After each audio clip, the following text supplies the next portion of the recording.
Kementerian Kehutanan gelar Mangrove Festival 2025. Kepulangan Hasto disambut meriah sejumlah Satgas Cakra Buana.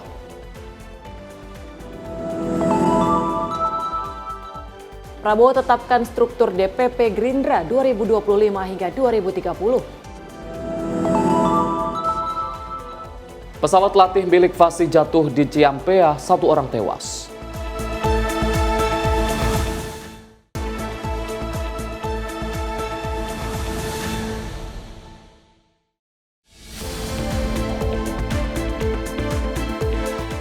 Halo, selamat pagi pemirsa Simpo TV. Selamat pagi Ari. Selamat pagi Tiara. Senang sekali kami kembali hadir untuk mengisi ruang informasi Anda di pagi hari ini. Akan memberikan sejumlah informasi yang menarik tentunya Arif. Selain 4 informasi tadi, kami juga akan memberikan informasi diantaranya terkait dengan adanya agenda dari Kementerian Kabinet Merah Putih nih. Benar sekali. Selain itu juga ada informasi seputar peristiwa yang terjadi dari seluruh penjuru tanah air. Bersama saya Arif Rifai. Dan saya Tiara Dianti. Inilah Menyapa Indonesia Pagi untuk Anda.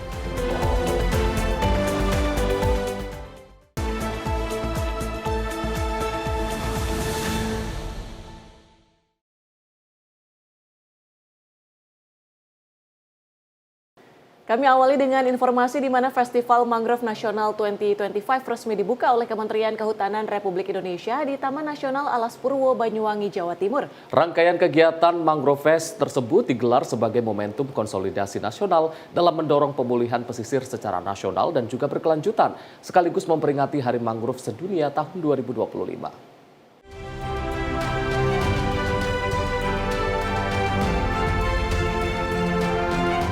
Taman Nasional Alas Purwo dipilih sebagai lokasi Kick-Off Mangrove Festival 2025 karena dinilai memiliki ekosistem mangrove yang penting namun mulai terdegradasi serta menjadi representasi landscape pesisir pantai yang perlu dijaga bersama. Mangrove Fest ini merupakan bagian dari inisiatif Mangrove for Coastal Resilience atau M4CR, sebuah program rehabilitasi mangrove berskala nasional yang dikelola oleh Direktorat Jenderal Pengelolaan Daerah Aliran Sungai dan Rehabilitasi Hutan Kementerian Kehutanan. Selain itu, Mangrove Harmony Ride juga menjadi pembuka pada rangkaian kegiatan Mangrove Fest 2025 dengan melibatkan komunitas motor listrik Elders Electrico sebagai bentuk nyata pengurangan emisi karbon dan simbol pelestarian alam dengan gaya hidup modern yang berkelanjutan. Kenapa kita pilih di mana? Alas Purwo karena memang lokasinya memiliki ekosistem mangrove yang penting, kemudian juga representatif dari landscape pesisir pantainya begitu, dan kemudian tadi vegetasi tanaman mangrove-nya juga yang bervarian, dan tadi kita sempat menanam mangrove ditemani kawan-kawan dari elektrik motorcycle ride. Jadi tadi motor-motor klasik Vespa tetapi sudah dikonversi menjadi motor elektrik. Jadi menarik sekali di mana ini adalah bentuk komitmen dari kawan-kawan yang tergabung dalam tim motorcycle electric ride untuk sama-sama berkolaborasi bahwa begitu pentingnya konservasi. Berkolaborasi, kemudian bersama-sama menjaga alam, terutama pada tema kita hari ini kan tentang penanaman mangrove yang dimulai di kota Banyuwangi ini, dan insya Allah nanti berikutnya harapan kita tentu ini menjadi event tahunan yang akan kita laksanakan. Di sisi lain, Direktur Jenderal Pengelolaan Daerah Aliran Sungai dan Rehabilitasi Hutan, Diah Murtiningsih menyampaikan bahwa gelaran Mangrove Fest 2025 bertujuan untuk meningkatkan kesadaran publik dan pemangku kepentingan terhadap pentingnya ekosistem mangrove. Dalam kegiatan ini, dia juga mengungkapkan bahwa Kementerian Kehutanan menargetkan penanaman mangrove di 41.000 hektar hutan mangrove dengan penanaman lebih dari 80 juta batang mangrove di 4 provinsi, meliputi Riau, Sumatera Utara, Kalimantan Timur, dan Kalimantan Utara. Jadi program M4CR atau Mangrove for Coastal Resilience itu program yang dimulai di tahun 2022 sampai 2027. Jadi target yang akan kita lakukan untuk penanaman ini totalnya itu ada 41.000 di 4 provinsi, yaitu Provinsi Riau, Provinsi Sumatera Utara, Provinsi Kalimantan Timur, dan Kalimantan Utara. Di mana 4 provinsi ini di Indonesia merupakan provinsi yang terbesar yang memiliki ekosistem mangrove. Jadi pada saat kita bicara masalah hutan dan juga ekologi, ini tidak akan pernah lepas dari keberadaan masyarakat. Sehingga pada saat kita akan melakukan pengelolaan, baik itu melakukan rehabilitasi mangrove maupun pengelolaan kawasan hutan, itu tentu saja kita pasti harus melibatkan masyarakat. Di lokasi yang sama juga digelar booth UMKM yang menyajikan berbagai inovasi olahan buah mangrove yang dikelola oleh masyarakat setempat dengan memadukan pendekatan konservasi, teknologi, dan partisipasi generasi muda. Jadi awalnya hanya disuruh aja untuk mengembangkan, bukan hanya dibuat sumbang oksigen atau untuk abrasi, penahan abrasi, cuman kita mau mengembangkan untuk jenis olahan untuk lebih ekonomis juga. Kalau cara pengolahannya sebenarnya nggak lama, cukup 1-2 hari untuk jadi tepungnya.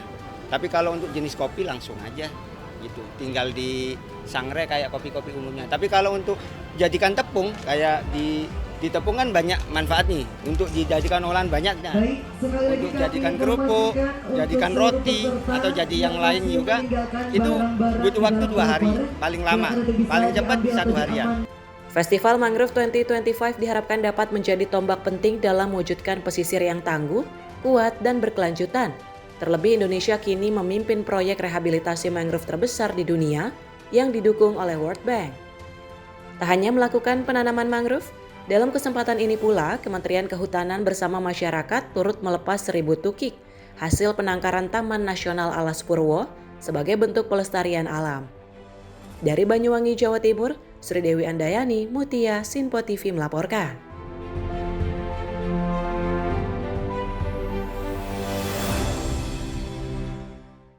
Luar biasa sekali kalau kita melihat adanya Festival Mangrove 2025 ini adalah salah satunya adalah untuk mewujudkan ataupun meningkatkan kesadaran masyarakat terkait dengan manfaat mangrove bagi alam. Salah satunya adalah untuk mencegah adanya abrasi dan juga ini bisa juga sebagai salah satu penghalau ombak alami. Iya, betul sekali. Tentu kita berharap dengan adanya Mangrove Festival 2025 ini selain tadi sudah disebutkan Arief bisa meningkatkan kesadaran masyarakat, kemudian juga berjalan seimbang antara kemudian pelestariannya dan juga pemanfaatannya. Karena memang seperti kita tahu hutan mangrove ini memiliki manfaat potensi yang sangat begitu banyak. Di antaranya juga untuk bisa sebagai penyeimbang untuk ekosistem di wilayah pesisir. Tentu kita berharap dengan pelaksanaan ini bukan hanya bisa meningkatkan bagaimana kesadaran dari masyarakat, melainkan juga pelestarian yang dilakukan oleh pemerintah. Benar sekali, karena kalau berbicara terkait manfaat ini, kalau tadi kita sudah berbicara terkait manfaat dari segi alam mungkin ya, tapi juga dari segi ekonomi ini juga sangat bermanfaat karena ekosistem hutan mangrove ini juga menjadi rumah bagi ikan-ikan ataupun hewan-hewan lain yang itu sangat bermanfaat untuk bagi para nelayan. Berarti potensinya sangat besar ya, baik dari sisi lingkungan atau alam dan juga dari sisi ekonominya. Dan pemirsa, kita ke informasi lain nih, di mana Kementerian Perindustrian mencatat indeks kepercayaan industri Juli 2025 naik menjadi 52,89, menandakan sektor manufaktur tetap ekspansif. Sebagian besar subsektor tumbuh dengan pesanan baru dan juga persediaan meningkat, sementara produksi mulai membaik meski masih kontraksi. Industri manufaktur Indonesia terus menunjukkan tren positif pada Juli 2025 dengan indeks kepercayaan industri atau IKI mencapai 52,89. Menurut juru bicara Kemenperin Febri Henry Antoni Arief, angka ini naik dibandingkan bulan sebelumnya dan periode yang sama tahun lalu, menandakan sektor manufaktur tetap dalam fase ekspansi.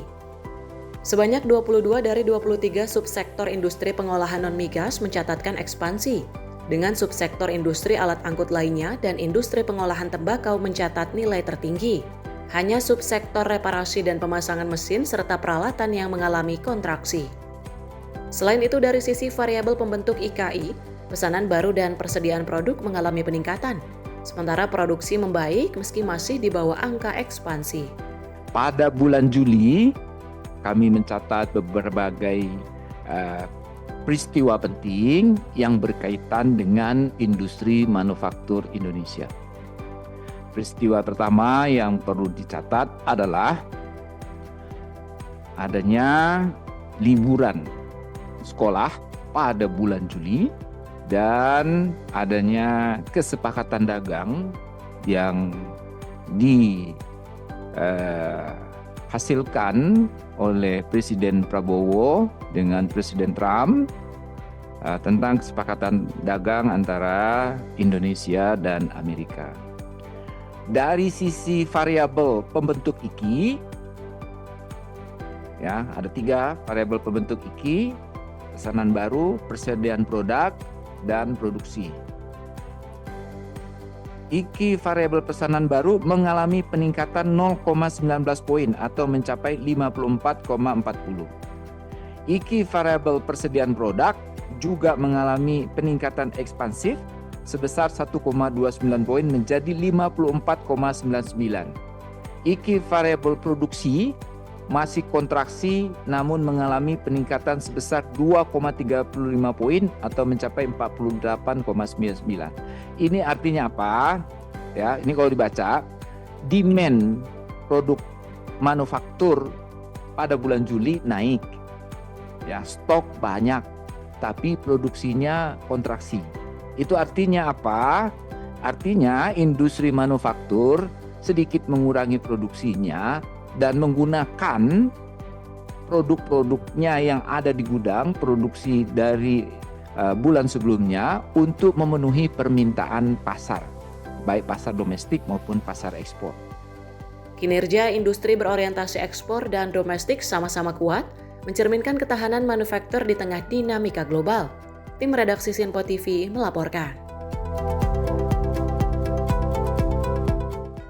Pemirsa, Menteri Keuangan Republik Indonesia Sri Mulyani menerima kunjungan CEO Danantara Indonesia Rosan Roslani dalam pertemuan strategis yang berlangsung di Gedung Kementerian Keuangan Jakarta pada Rabu 30 Juli 2025. Pertemuan ini membahas langkah konkret dalam mendorong realisasi investasi publik termasuk strategi pembiayaan melalui opsi penerbitan obligasi Danantara.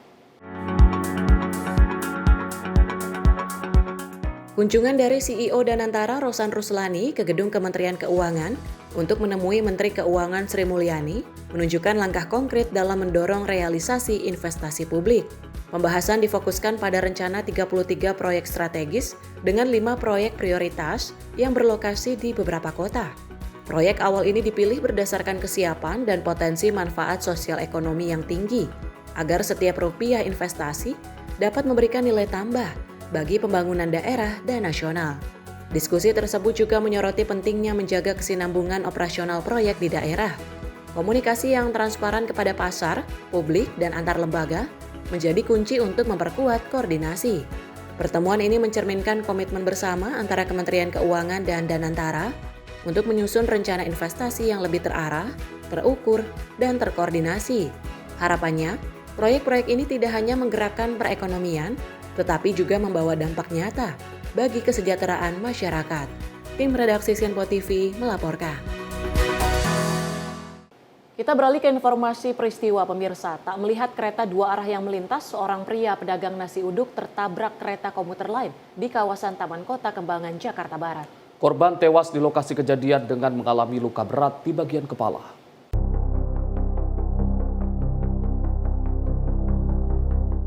Seorang pria ditemukan tewas tergeletak di pinggir rel kereta di kawasan Taman Kota Kembangan, Jakarta Barat. Korban yang diketahui merupakan pedagang nasi uduk diketahui tewas usai tertabrak kereta komuter lain. Menurut keterangan warga sekitar, saat itu korban hendak menyeberang namun korban tak melihat adanya kereta dari 2 arah yang berlawanan melintas. Naas korban tertabrak hingga tewas dengan luka berat di bagian kepala. Itu ada orang bilang katanya kereta kan berlawanan tuh. Dia dari sono mau nyebrang ke sini, mungkin nggak sampai ke sini langsung. Ya hancur. Ya, mukanya hancur tebur tuh. Saat ini jasad korban telah dievakuasi ke Rumah Sakit Cipto Mangunkusumo, Jakarta Pusat untuk dilakukan otopsi. Dari Jakarta, tim kontributor Sinpo TV melaporkan. Sementara itu, pemirsa, bencana tanah bergerak terjadi di Desa Pabuaran, Kecamatan Sukamakmur, Kabupaten Bogor, Jawa Barat. Sebanyak 15 rumah mengalami kerusakan hingga keretakan pada temboknya. Bahkan 3 rumah diantaranya ambruk. Akibat kejadian tersebut, 11 jiwa mengungsi di rumah kerabatnya.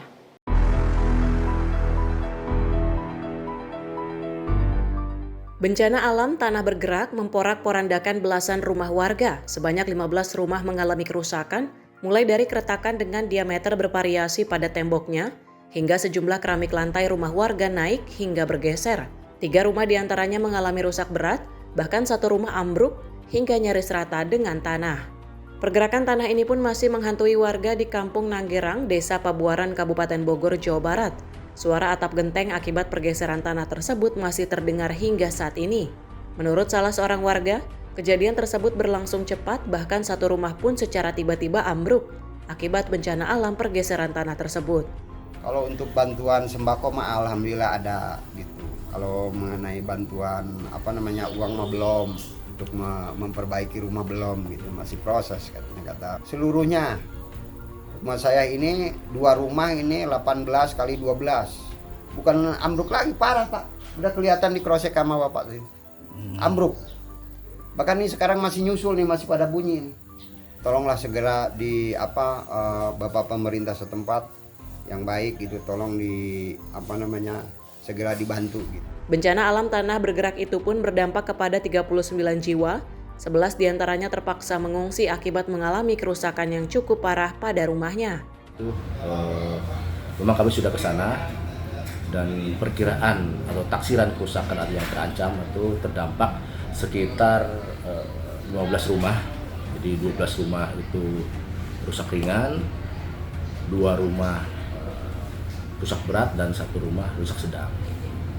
Yang terdampak sekitar 15 kakak. Kami sudah melakukan pengecekan kaji cepat, begitu juga kami sudah melakukan sosialisasi terhadap keamanan warga sekitar. Kita juga sudah berkomunikasi dengan pihak aparat setempat dan tentunya akan kami pantau terus pergerakan tanah tersebut. Untuk sementara ada pengungsi 2 kakak, tapi itu juga di sekitar situ juga di rumah sanak saudaranya. Hingga kini, warga pun berharap adanya bantuan pemerintah Kabupaten Bogor serta mencarikan solusi agar tempat tinggal korban bencana alam pergerakan tanah dapat memiliki tempat tinggal kembali. Dari Bogor, tim kontributor Sinpo TV melaporkan.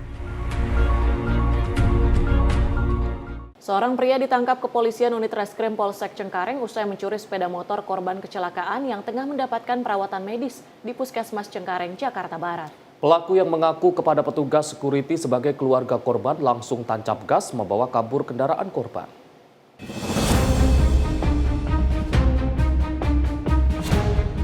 Inilah rekaman kamera pengawas di Puskesmas Cengkareng, Jakarta Barat saat pelaku berinisial IN yang menggunakan jaket hitam dan topi membawa sebuah sepeda motor keluar dari puskesmas. Belakangan diketahui, motor tersebut merupakan motor milik seorang korban kecelakaan yang tengah mendapatkan perawatan medis di Puskesmas Cengkareng.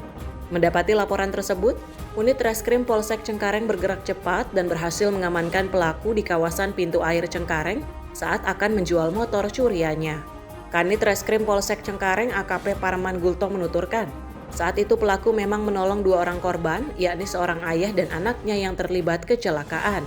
Saat dibawa oleh pelaku ke unit gawat darurat puskesmas, pelaku yang mengaku kepada petugas security sebagai keluarga korban langsung tancap gas membawa kabur kendaraan korban. Ya, kemarin sore kita melakukan penangkapan terkait dengan seorang penolong kecelakaan. Kemudian penolongnya malah membawa kabur motor korban. Tidak lama kemudian korbannya mau pulang, ternyata motornya sudah tidak ada tempat. Yang awalnya kunci motor ini dititipkan security. Ternyata pelaku malah membawa motor korban. Iya. Si pelaku mengatakan bahwa itu saudara saya, sehingga ya security juga.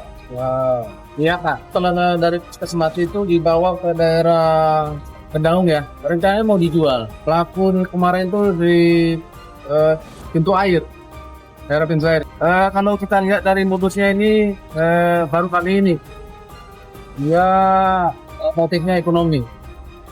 Untuk mempertanggungjawabkan perbuatannya, pelaku akan dijerat dengan pasal 363 KUHP tentang pencurian dengan pemberatan dengan ancaman hukuman 7 tahun penjara. Dari Jakarta, tim kontributor Sinpo TV melaporkan. Pemirsa, ribuan orang dari berbagai daerah di Indonesia memadati Monumen Nasional Jakarta untuk mengikuti aksi akbar Selamatkan Gaza pada Minggu pagi 3 Agustus 2025. Dalam aksi ini, Menteri Luar Negeri Sugiono menegaskan komitmen pemerintah Indonesia untuk terus mendukung kemerdekaan Palestina.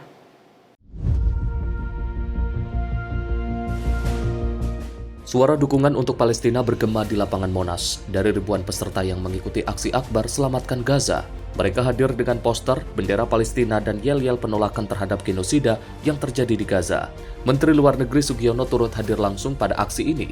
Dalam pidatonya, menyampaikan komitmen pemerintah Indonesia untuk Palestina tidak hanya sebatas retorika, melainkan dilandasi oleh konstitusi dan dijalankan dalam bentuk dukungan nyata di tingkat internasional. Sebagai wakil dari pemerintah Republik Indonesia, kami ingin menyampaikan bahwa sejak awal pada pidato pelantikan Presiden Prabowo di gedung DPR MPR, beliau memasukkan urusan Palestina sebagai agenda dari pemerintahan beliau. Beliau menyampaikan bahwa kemerdekaan Palestina adalah bagian dari perjuangan bangsa Indonesia. Oleh karena itu, Bapak, Ibu, saudara-saudara sekalian, dan itu bukan hanya sebatas ungkapan, bukan sebatas pidato, itu merupakan amanah dari Undang-Undang Dasar 1945 seperti yang tadi sudah disampaikan, bahwa bangsa Indonesia tidak mau penjajahan ada di atas dunia. Oleh karena itu, dengan keterpanggilan yang sama, kita semua hadir di lapangan ini.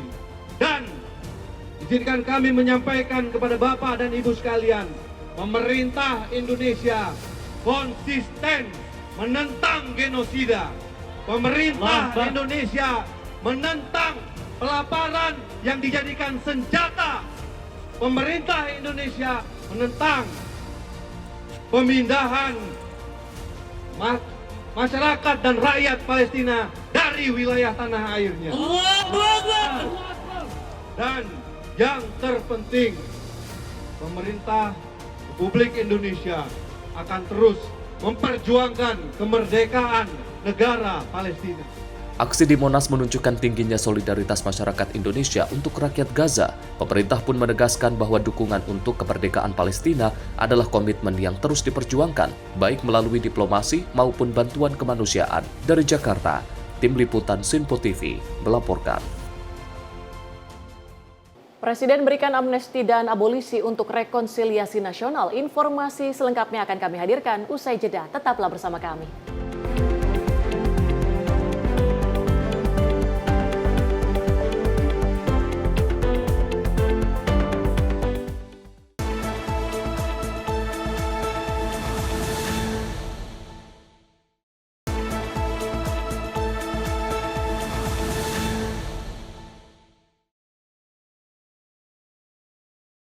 Selamat pagi pemirsa, Anda kembali menyaksikan Menyapa Indonesia Pagi. Pemirsa, Presiden Prabowo Subianto memberikan amnesti kepada lebih dari 1.000 orang dan 1 abolisi kepada ekonom Tom Lembong. Langkah ini dinilai sebagai bagian dari arah rekonsiliasi nasional yang diperlukan menjelang 80 tahun Indonesia merdeka. Menteri Hukum Republik Indonesia menegaskan langkah ini berdasarkan hak konstitusional Presiden.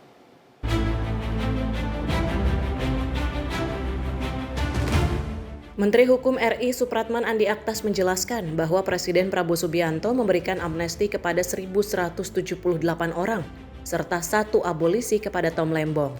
Kategori penerima amnesti meliputi pengguna narkotika, orang dengan gangguan jiwa, penderita kondisi paliatif, penyandang disabilitas mental, lansia di atas 70 tahun, dan 6 orang pelaku makar non-senjata di Papua. 2 nama yang disorot adalah Hasto Kristianto dan Julius Paunganan. Keduanya terjerat kategori kasus ITE. Keputusan ini disampaikan langsung oleh Presiden Prabowo kepada Menteri Hukum Supratman Andi Aktas untuk segera diteruskan kepada KPK, Kejaksaan Agung, dan lembaga penegak hukum lainnya sebagai eksekutor kebijakan. Supratman Andi Aktas menegaskan bahwa pemberian amnesti dan abolisi merupakan langkah konstitusional Presiden yang dilandasi semangat rekonsiliasi nasional dan tidak menghilangkan komitmen terhadap penegakan hukum, termasuk pemberantasan korupsi. Presiden sama sekali tidak mencampuri urusan proses hukum. Tetapi Presiden punya pertimbangan bagaimana seluruh kekuatan politik itu bisa bersama-sama membangun republik ini dengan, apalagi sebentar lagi kita akan merayakan 80 tahun Indonesia Merdeka. 80 tahun Indonesia Merdeka, kita punya cita-cita untuk meraih Indonesia Emas tahun 2045 dengan tantangan global yang luar biasa, geopolitik dan lain sebagainya, maka dibutuhkan kebesaran hati dan kebersamaan. Yang namanya grasi, kemudian amnesti, abolisi dan rehabilitasi itu adalah hak prerogatif atau hak istimewa dari seorang presiden, siapapun presidennya. Dan contoh pemberian amnesti itu hampir semua presiden pernah melakukan, ya, hampir, bahkan mungkin semua presiden pernah melakukan untuk kasus-kasus yang terkait dengan pemberian amnesti maupun abolisi. Dari Jakarta, Nadia Kusuma, Azizul Hakim, Sinpo TV melaporkan. Sementara dari Dewan Perwakilan Rakyat RI bersama fraksi-fraksi telah menyetujui abolisi tersangka kasus korupsi impor gula Thomas Lembong. Setelah resmi disetujui oleh DPR RI juga fraksi-fraksi, keputusan tersebut kini hanya menunggu penerbitan keputusan Presiden.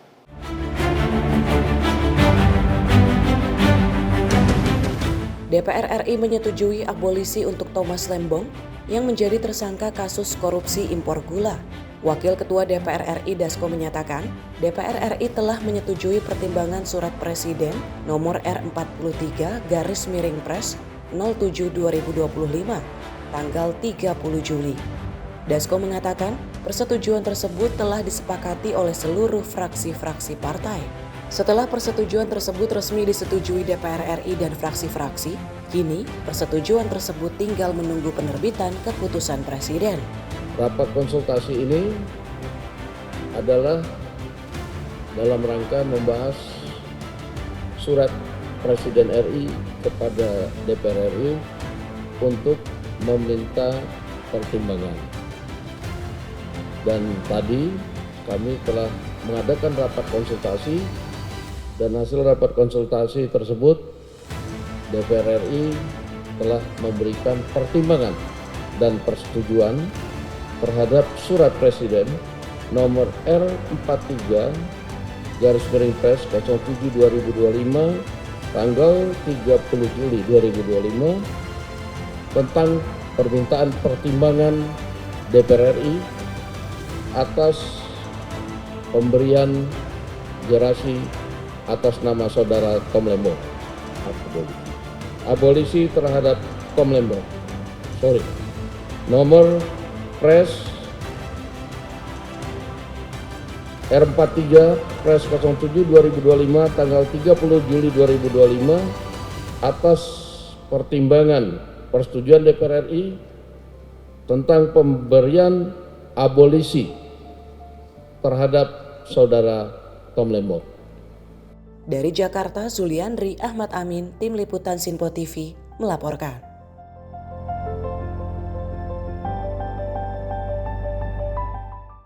Sementara itu, pemirsa, usai diberi pengampunan hukum berstatus abolisi oleh Presiden Prabowo Subianto, terpidana kasus impor gula Tom Trikasih Lembong akhirnya bebas usai menerima surat keputusan Presiden di Rumah Tahanan Kelas 1 Cipinang, Jakarta Timur. Dan berikut konferensi pers saat Tom Lembong keluar dari Tahanan Kelas 1 Cipinang, Jakarta Timur. Pak Tom Lembong dan istri keluar. Halo ya. Selamat malam teman-teman. Ibu Bapak, salam sejahtera bagi kita semua. Terima kasih sudah tunggu berjam-jam, termasuk di cuaca yang sangat terik tadi siang. Dedikasi yang luar biasa, saya sangat-sangat menghargai. Teman-teman, malam ini saya kembali menghirup udara bebas. Saya sekarang kembali ke rumah, kembali dipersatukan dengan keluarga tercinta, kembali kepada kehidupan normal yang sempat terhentikan selama 9 bulan. Pertama-tama tentunya saya mau menyampaikan rasa syukur yang dalam kepada Tuhan Allah Yang Maha Esa, karena tanpa perkenannya tidak mungkin saya berdiri di sini saat ini. Saya juga ingin mengucapkan terima kasih yang sebesar-besarnya kepada Presiden Republik Indonesia, Bapak Prabowo Subianto, bersama atas pemberian abolisi, serta kepada pimpinan serta anggota Dewan Perwakilan Rakyat atas pertimbangan dan persetujuannya.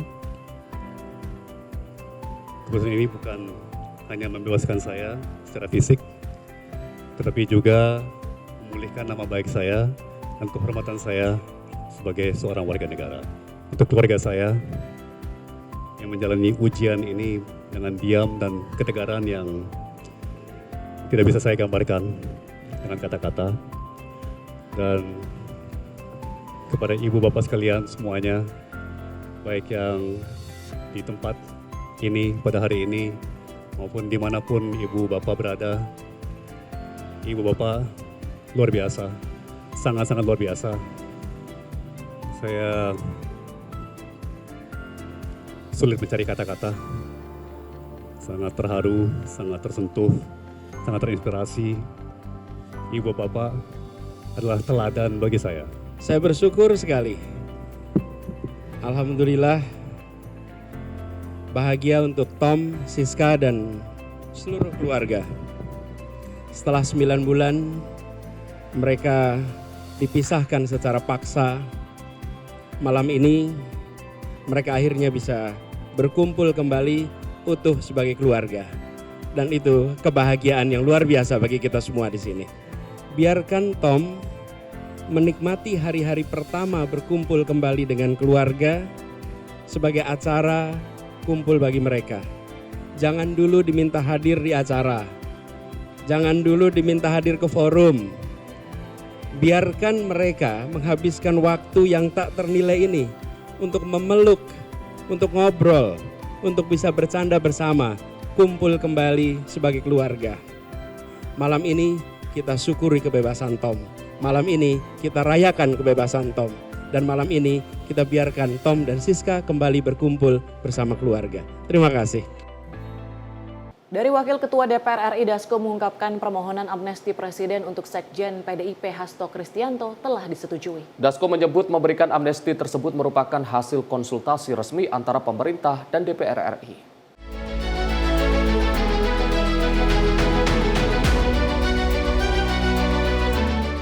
Dewan Perwakilan Rakyat atau DPR menyetujui amnesti untuk 1.116 terpidana.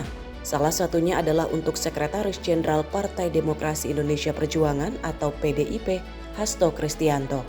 Hal ini disampaikan Wakil Ketua DPR RI Dasko setelah menggelar rapat konsultasi bersama pemerintah yang diwakili Menteri Hukum Supratman Andi Aktas dan Menteri Sekretaris Negara Prasetyo Hadi. Dasko menyatakan, permohonan amnesti itu disampaikan Presiden Prabowo Subianto ke DPR lewat surat Presiden atau Surpres tertanggal 30 Juli 2025.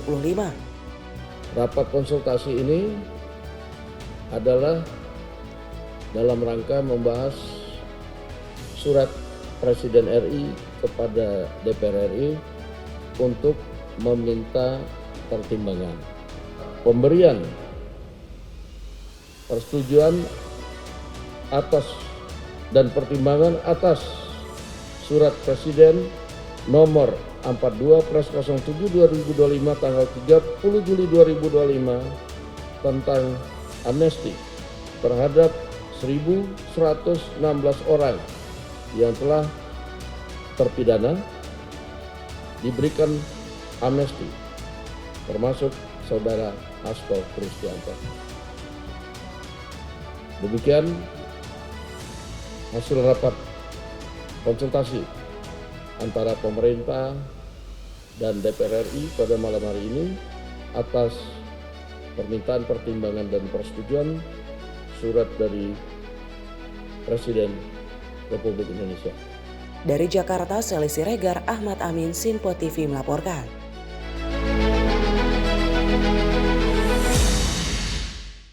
Sementara itu, kuasa hukum terpidana Tom Lembong memastikan surat keputusan Presiden atau Kepres soal abolisi resmi dirilis. Adapun Kepres tersebut nantinya akan dihantarkan Menteri Imigrasi dan Pemasyarakatan menuju rutan kelas 1 Cipinang, Jakarta Timur. Usai ditandatangani oleh Presiden Prabowo Subianto, kuasa hukum terpidana mantan Menteri Perdagangan, Tom Trikasi Lembong Ari Yusuf Amir, menegaskan kliennya dipastikan pulang ke kediamannya pada hari Jumat malam. Hal ini dipastikan dirinya usai menerima informasi dari Wakil Ketua DPR RI Dasko pada pukul 3 sore. Ari menerangkan surat Kepres tersebut ditandatangani per tanggal 1 Agustus. Artinya, Tom Lembong dipastikan pulang di tanggal tersebut. Adapun memang untuk surat Kepres ini dipegang oleh Dasko, di mana selanjutnya akan diserahkan ke Rumah Tahanan Kelas 1 Cipinang melalui Menteri Imigrasi dan Pemasyarakatan Agus Andrianto. Tentunya melalui hal ini, Ari menyambung perkataan kliennya Tom Lembong pasca drama persidangan ini. Tom berharap adanya perubahan di sisi peradilan tanah air. Bahwa alhamdulillah Kepres sudah ditandatangani.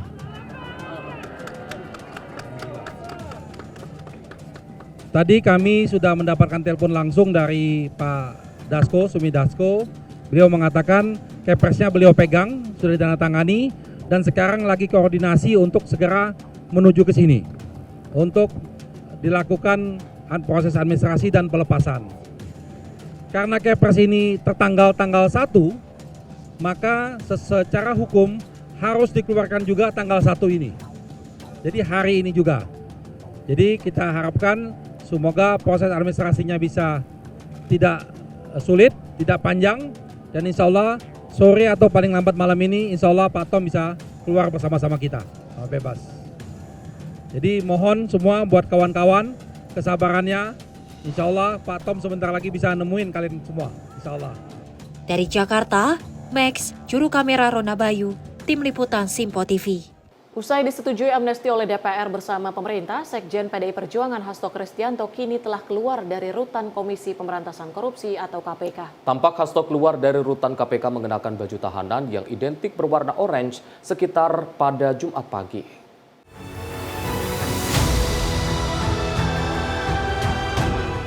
Presiden Prabowo Subianto memberikan amnesti terhadap 1.116 orang terpidana, dengan salah satunya merupakan Sekjen Partai PDI Perjuangan Hasto Kristianto. Usulan tersebut disetujui langsung oleh Dewan Perwakilan Rakyat usai melakukan rapat bersama pemerintah pada Kamis malam. Pemberian ribuan amnesti dilakukan untuk terciptanya persatuan, terlebih Indonesia akan memperingati ulang tahun ke-80 pada 17 Agustus mendatang. Oleh karena itu, Hasto yang sebelumnya divonis 3,5 tahun penjara, kini bebas setelah mendapatkan amnesti dari pemerintah. Setelah diberikan amnesti, tampak Sekjen PDI Perjuangan tersebut keluar dari rutan masih mengenakan rompi berwarna orange dan tangan diborgol sekitar pukul 9.05 waktu Indonesia Barat. Setelah itu, Hasto juga terlihat menghampiri sejumlah orang yang belum diketahui sosoknya. Adapun KPK masih menunggu surat dari Presiden Prabowo Subianto mengenai pemberian amnesti sebelumnya nantinya secara resmi dibebaskan. Dari Jakarta, Fahrizal, Sinpo TV melaporkan.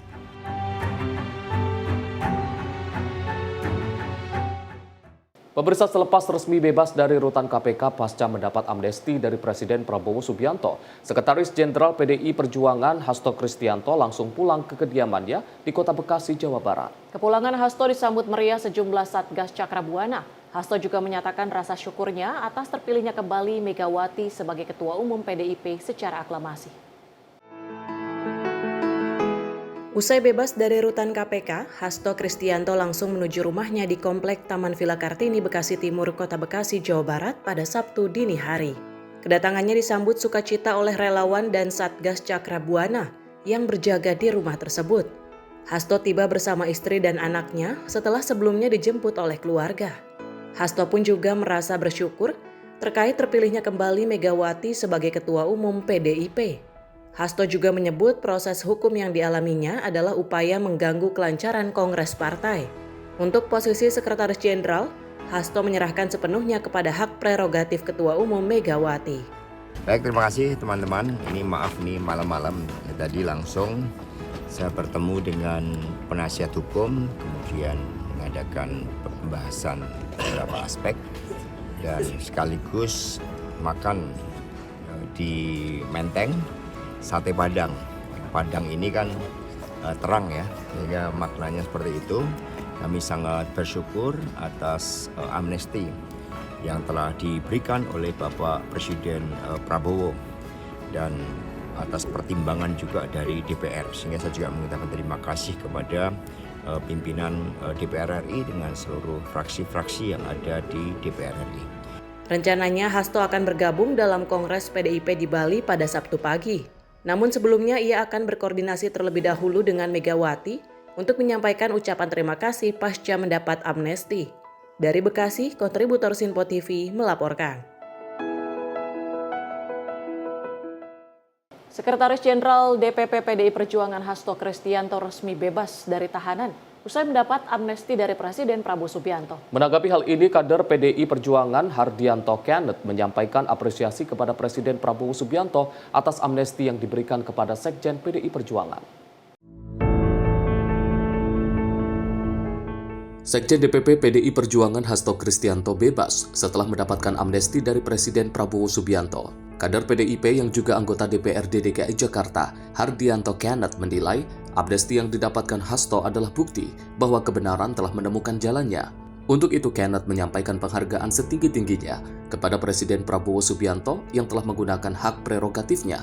Kenneth menegaskan amnesti ini bukan hanya kemenangan individu, namun juga menjadi semangat baru bagi kader PDIP untuk terus memperjuangkan kebenaran dan keadilan di Indonesia. Saya sebagai kader PDI Perjuangan sangat menghargai dan memberikan apresiasi yang setinggi-tingginya atas hak prerogatif yang diberikan dalam bentuk amnesti ini kepada sekjen kami. Tentunya ini bisa menjadi salah satu angin segar bagi partai PDI Perjuangan yang memang dari awal ini kita lihat memang sangat kental sekali nuansa politiknya. Bentuk dari pemberian amnesti ini bisa menjadi semangat bagi kami semua selaku kader PDI Perjuangan untuk kembali memperjuangkan keadilan dan kebenaran. Perjalanan kita sebagai kader PDI Perjuangan masih panjang dan pada akhirnya Satyam Eva Jayate, kebenaranlah yang akan menang. Merdeka. Tim Liputan Sinpo TV melaporkan. Sejumlah pihak mendukung sikap Presiden Prabowo Subianto atas pemberian abolisi terhadap Thomas Lembong dan amnesti terhadap Hasto Kristianto. Salah satunya dari Partai Hati Nurani Rakyat yang menyebut keputusan tersebut sebagai bentuk menjaga marwah hukum dari penyalahgunaan kekuasaan dan kriminalisasi.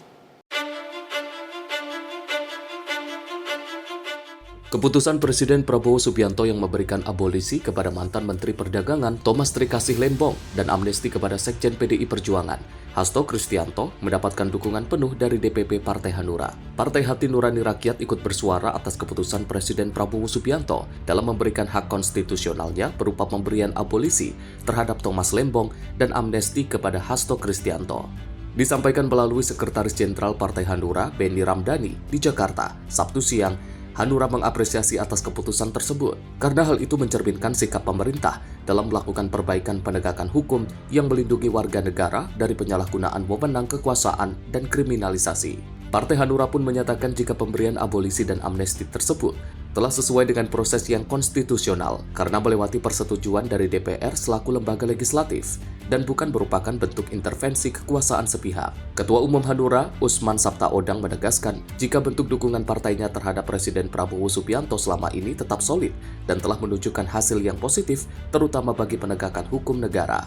Saya waktu kita pengukuhan Partai Hanura, kita sudah menyatakan mendukung Presiden Prabowo Tok.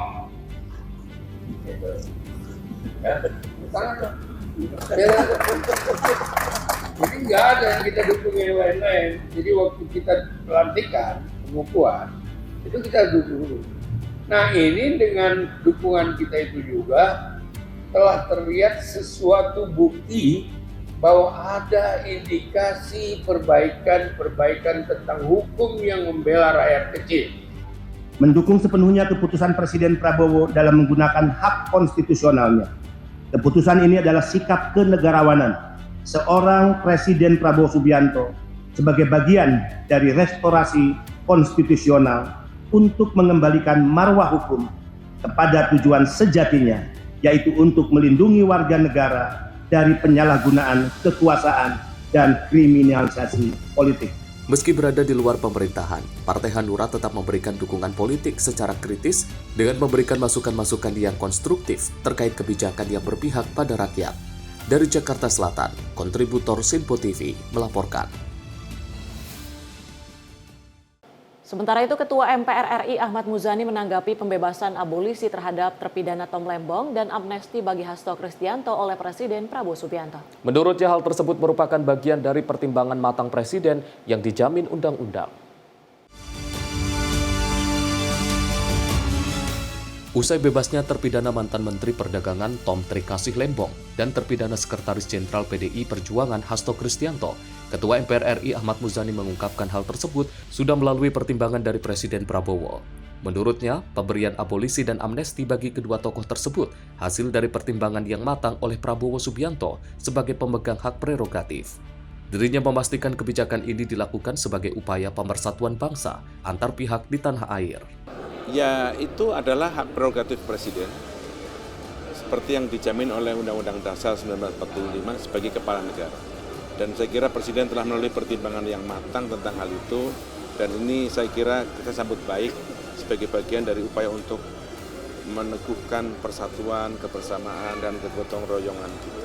Dari Jakarta, Max juru kamera Ahmad Amin, Tim Liputan, Sinpo TV. Prabowo tetapkan struktur DPP Gerindra 2025-2030. Informasi selengkapnya usai jeda. Tetaplah bersama kami di Menyapa Indonesia Pagi.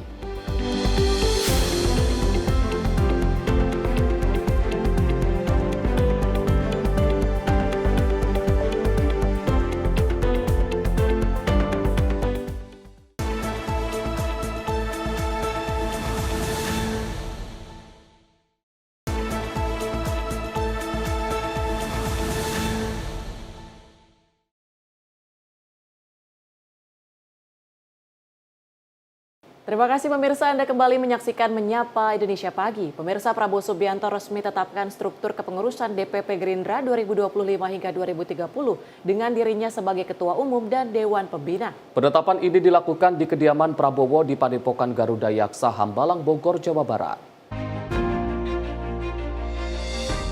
Ketua Umum Partai Gerindra Prabowo Subianto resmi menetapkan struktur kepengurusan Dewan Pimpinan Pusat periode 2025-2030 pada Jumat 1 Agustus 2025. Penetapan ini dilakukan di kediaman Prabowo di Padepokan Garuda Yaksa, Hambalang, Bogor, Jawa Barat. Dalam struktur tersebut, Prabowo menjabat sebagai Ketua Umum sekaligus Ketua Dewan Pembina. Posisi penting lainnya diisi oleh Dasko sebagai Ketua Harian, Sugiono sebagai Sekretaris Jenderal, dan Satrio Dimas Adityo sebagai Bendahara Umum. Sugiono menyambut momentum ini sebagai kesempatan untuk memperkuat persaudaraan dan soliditas partai dalam mendukung program pemerintahan Presiden Prabowo Subianto. Ia juga mengucapkan terima kasih atas kepercayaan yang diberikan, serta menghargai jasa Sekjen sebelumnya Ahmad Muzani dan Ketua Harian Sufmi Dasko Ahmad yang berperan besar dalam membesarkan partai.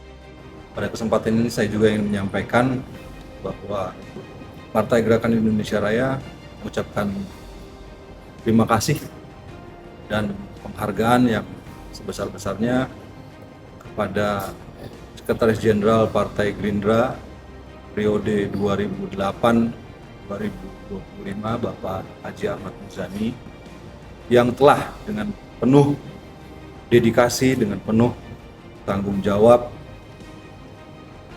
lahir batin,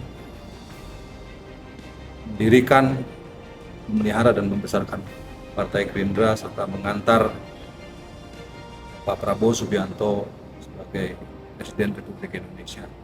Ucapan terima kasih dan penghargaan dari Partai Gerindra juga kepada Ketua Harian Bapak Profesor Dr.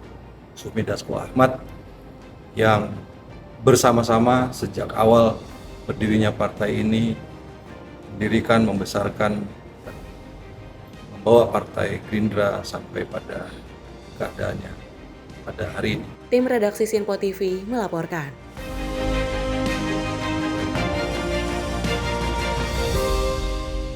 Ketua Umum Partai Gerindra sekaligus Presiden Prabowo Subianto secara resmi menandatangani surat keputusan penunjukan Sugiono sebagai Sekjen Partai Gerindra menggantikan Ahmad Muzani. Penunjukan tersebut dilakukan di Padepokan Garuda Yaksa Hambalang, Bogor, Jawa Barat.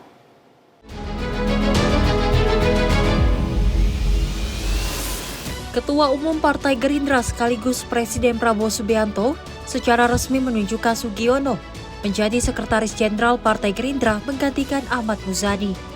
Penunjukan tersebut dilakukan dengan ditandatanganinya surat keputusan oleh Prabowo. Hal itu diketahui melalui unggahan sosial media Instagram milik Ahmad Muzani. Dalam unggahannya, tampak foto Ahmad Muzani bersama Sugiono mengenakan pakaian berwarna putih setelah pemindahan jabatan. Ahmad Muzani yang telah 17 tahun menjabat sebagai Sekjen, kini menduduki jabatan baru, yakni sebagai Sekretaris Dewan Pembina dan Ketua Dewan Kehormatan Partai Gerindra. Muzani juga mengungkapkan rasa terima kasihnya kepada seluruh kader Partai Gerindra yang telah memberikan kepercayaan selama mengemban 17 tahun sebagai Sekjen Gerindra. Dari Jakarta, tim redaksi Simpo TV melaporkan.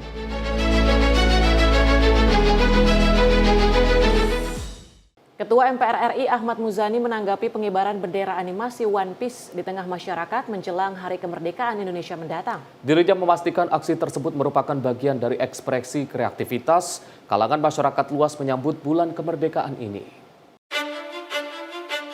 Usai maraknya kibaran bendera animasi asal Jepang One Piece oleh masyarakat tanah air, Ketua MPR RI Ahmad Muzani menanggapi hal tersebut merupakan bagian dari ekspresi masyarakat yang kreatif dan inovatif menjelang 17 Agustus mendatang. Muzani juga menyoroti aksi tersebut dilakukan sebagai bentuk ekspresi cinta kepada tanah air, bukan sebagai bagian penghinaan terhadap lambang negara. Adapun dirinya menegaskan kecintaan rakyat Indonesia terhadap negara tidak tergantikan, mengingat maraknya pengibaran bendera One Piece tersebut. Saya kira itu ekspresi kreativitas, ekspresi inovasi, dan pasti hatinya adalah merah putih, semangatnya merah putih, bentuknya adalah syukur kepada Allah, syukur kepada Tuhan Yang Maha Esa bahwa Republik Indonesia sudah berumur 80 tahun dan harapannya negeri ini akan terus abadi dan bersama-sama membentuk masyarakat adil, makmur, sejahtera.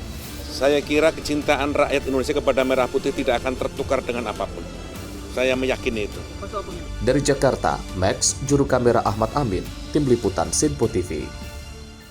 Kita beralih ke informasi lain. Pemirsa, Ikatan Doktor Ilmu Manajemen atau IKADIM resmi melantik pengurus periode 2025-2030 dan menyelenggarakan rapat kerja nasional pada Sabtu 2 Agustus 2025 di Jakarta Pusat. Ketua Umum IKADIM Jazuli Juwaini menegaskan komitmen organisasi untuk memberdayakan 3.000 doktor ilmu manajemen guna mendukung berbagai program pengembangan dan pemberdayaan sumber daya manusia. Ikatan Doktor Ilmu Manajemen atau IKADIM resmi melantik pengurus periode 2025-2030 dan menyelenggarakan rapat kerja nasional pada Sabtu 2 Agustus 2025 di Jakarta Pusat. Pelantikan dipimpin oleh Ketua Umum IKADIM, Dr. Jazuli Juwaini, yang dengan ikrar untuk mewujudkan visi mendorong transformasi SDM unggul untuk Indonesia Emas 2045. Dalam momentum ini, Ketua Umum IKADIM, Jazuli Juwaini menegaskan komitmen organisasi untuk memberdayakan 3.000 doktor ilmu manajemen guna mendukung berbagai program pengembangan dan pemberdayaan sumber daya manusia, terutama dalam memanfaatkan bonus demografi Indonesia. IKADIM akan membangun kolaborasi dengan lembaga-lembaga pemerintah, lembaga-lembaga swasta, dengan berbagai macam pihak demi untuk mewujudkan kualitas sumber daya manusia Indonesia menuju Indonesia Emas 2045. Jadi ini adalah target yang dicanangkan oleh IKADIM. Program-program kerja tentu banyak, tapi program-program yang strategisnya itu kita akan membangun kolaborasi dengan berbagai macam pihak, baik kampus negeri maupun swasta, dengan lembaga-lembaga baik pemerintah maupun swasta, perusahaan dan seterusnya. Kemudian kita juga akan memperluas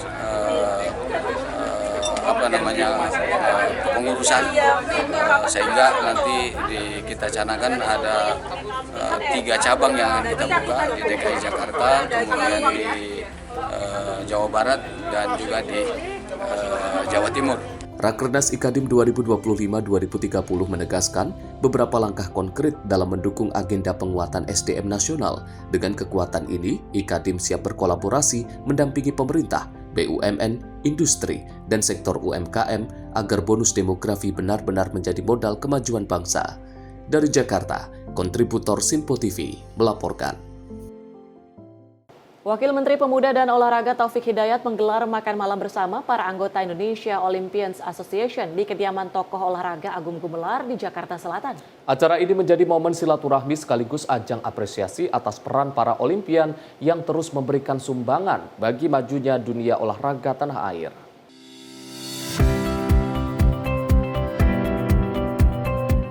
Dalam sambutannya, Wamenpora mengatakan acara makan malam ini merupakan ajang silaturahmi antara para Olimpian atau atlet yang pernah berlaga di Olimpiade.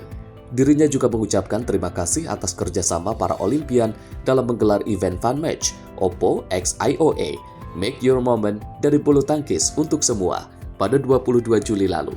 Acara malam ini hanya acara silaturahmi aja, acara silaturahmi dan bertepatan juga saya ingin mengucapkan terima kasih banyak dengan acara kemarin dukungan IOA dari komunitas bulu tangkis juga dan mudah-mudahan di sini ada Pak Patrick, di sini ada saya juga, itu yang acara kemarin bukan yang pertama dan terakhir, tapi kita kedepannya ingin memberikan yang terbaik lah. Kita tahu banyak yang namanya tuh apa ya, juara itu kan cuma satu angkatan banyak. Tapi kita harus saling peduli satu sama lain. Mudah-mudahan kita semua sehat dan untuk olahraga Indonesia juga tambah maju juga.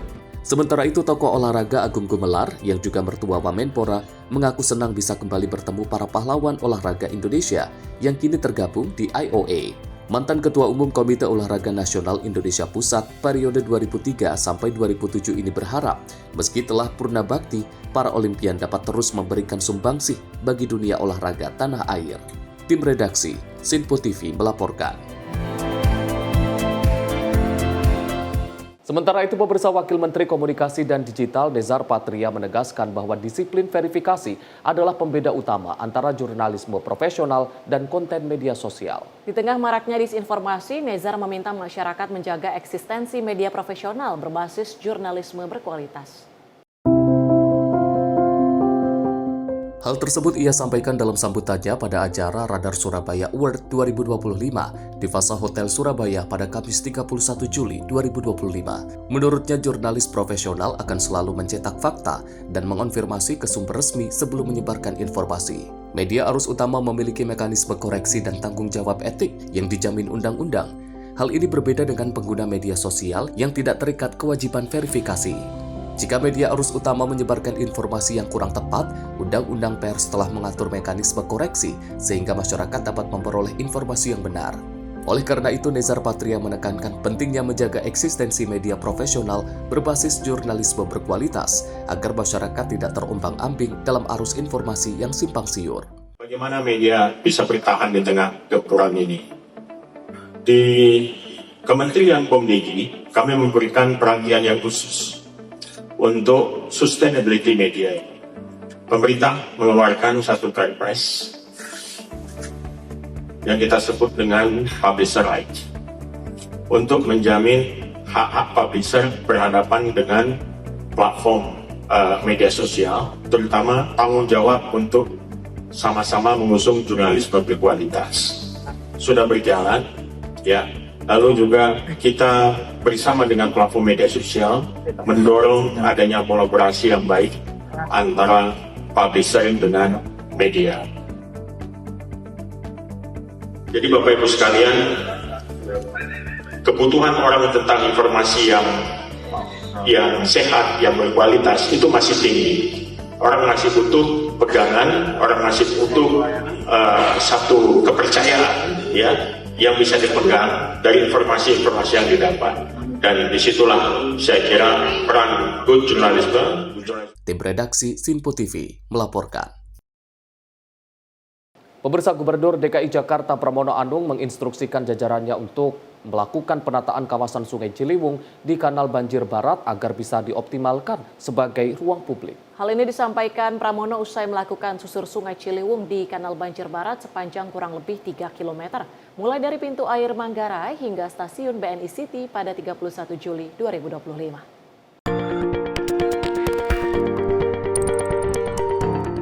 Penataan di sepanjang sungai akan dilakukan dengan penghijauan dan juga perbaikan pedestrian. Gubernur DKI Jakarta Pramono Anung pun mengungkapkan adanya perencanaan untuk pembangunan penyeberangan khusus jalur sepeda di lokasi tersebut. Pramono menginginkan aliran sungai di kawasan ini ditata lebih rapi dan indah agar bisa dinikmati masyarakat sekaligus sebagai tempat rekreasi. Nantinya pengelolaan kawasan ini akan dilakukan oleh Jakarta Experience Board. Pramono pun meminta agar rencana penataan bisa dipresentasikan dulu kepada Wakil Gubernur untuk memastikan penataan dilakukan dengan baik. Untuk sepanjang sungai ini nanti dirapikan dan dijadikan tempat orang bisa menikmati malam Sabtu, malam Minggunya di tempat ini. Saya meyakini mudah-mudahan dengan terobosan-terobosan yang kita lakukan, ini akan membuat Jakarta menjadi semakin menarik bagi siapapun yang akan ke Jakarta atau bagi warga Jakarta sendiri. Pramono meyakini dengan berbagai terobosan yang dilakukan Pemprov DKI Jakarta akan membuat berbagai kawasan di Jakarta semakin menarik, baik bagi masyarakat ataupun wisatawan. Dari Jakarta, tim redaksi Sinpo TV melaporkan. Tim SAR gabungan berhasil mengevakuasi 24 orang rombongan KKN yang tersesat di hutan daerah Pausangik, Kabupaten 50 Kota Sumatera Barat pada 1 Agustus 2025. Sebelumnya, sebuah korban dikabarkan tersesat saat melintasi hutan menuju ke hutan kopi yang terletak di Pausangik.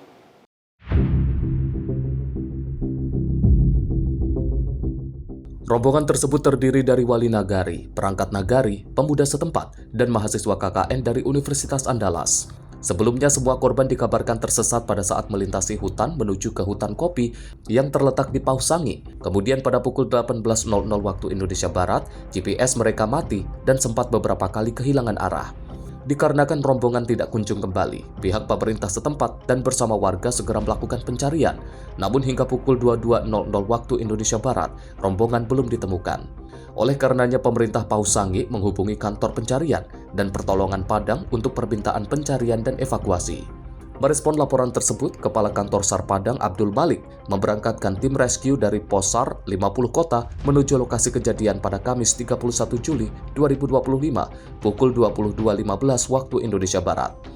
Dengan membawa peralatan pertolongan ketinggian, drone thermal, alat penerangan, peralatan komunikasi, dan peralatan pendukung lainnya. Jumat pukul 00.40 waktu Indonesia Barat, tim SAR gabungan berhasil menemukan seluruh korban dengan selamat di 1,5 km dari titik hilang kontak.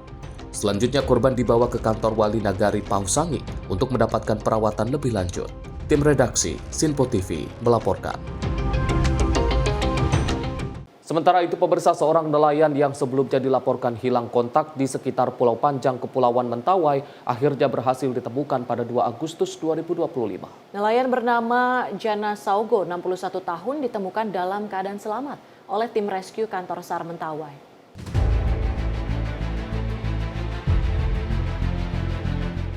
Sebelumnya, laporan awal diterima pukul 8.30 waktu Indonesia Barat dari Kepala Dusun Tua Bejat yang menyampaikan bahwa satu perahu nelayan belum kembali sejak keberangkatan pada Jumat 1 Agustus 2025 pukul 11.00 waktu Indonesia Barat. Dilaporkan 2 perahu berangkat dari Tua Bejat untuk menjaring ikan di sekitar Pulau Panjang, namun hanya 1 perahu yang kembali pada sore hari. 1 perahu lainnya yang ditumpangi Jana Saugo tidak kunjung tiba hingga malam hari. Menanggapi laporan tersebut, tim rescue kantor SAR Mentawai langsung diberangkatkan pada pukul 8.45 waktu Indonesia Barat, menggunakan RIP 02 menuju lokasi kejadian. Kemudian pukul 10.43 waktu Indonesia Barat, kantor SAR Mentawai menerima informasi dari pelapor bahwa korban ditemukan dalam kondisi selamat di Pantau Tunang, Pulau Simakakang. Tim segera mengerahkan RIP 02 ke lokasi penemuan dan berhasil mengevakuasi korban pada pukul 11.00 waktu Indonesia Barat. Korban kemudian dibawa ke dermaga Tua Bejat dan diserahkan kepada pihak keluarga pada pukul 11.25 waktu Indonesia Barat. Tim redaksi Sinpo TV melaporkan. Pesawat latih milik Fasi jatuh di Ciampea. Informasi selengkapnya akan kami hadirkan usai jeda. Tetaplah bersama kami.